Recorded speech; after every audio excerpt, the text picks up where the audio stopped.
trabajo en Lectura, en la investigación sobre lectura. En la ponencia de hoy básicamente hemos hablado de la selección, de los criterios que tenemos que tener en cuenta para seleccionar materiales para la biblioteca escolar.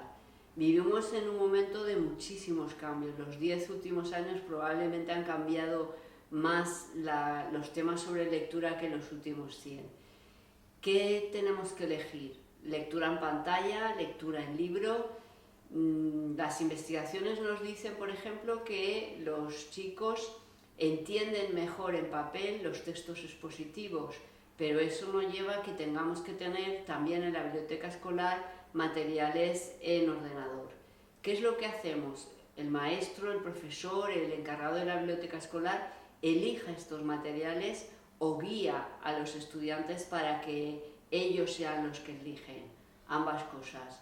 Nosotros somos responsables de la colección de la biblioteca escolar, pero a su vez somos conscientes de que cuando abandonen el centro, la educación obligatoria, no vamos a estar allí para elegir por ellos y tenemos que enseñarles a guiarlos para aprender a elegir cuáles son los mejores materiales de lectura.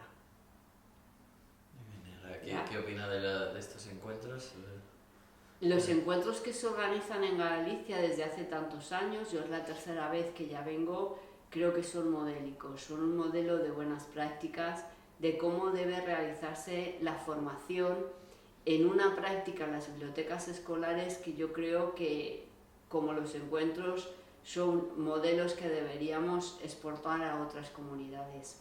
Aquí no solo escuchamos a ponentes especialistas en determinados temas, sino que vemos en profundidad el trabajo que se está realizando en las diferentes bibliotecas escolares, de manera que es un intercambio entre estudios, entre experiencias, y eso es lo que nos enriquece y eso es lo que hacen estos encuentros diferentes y especiales.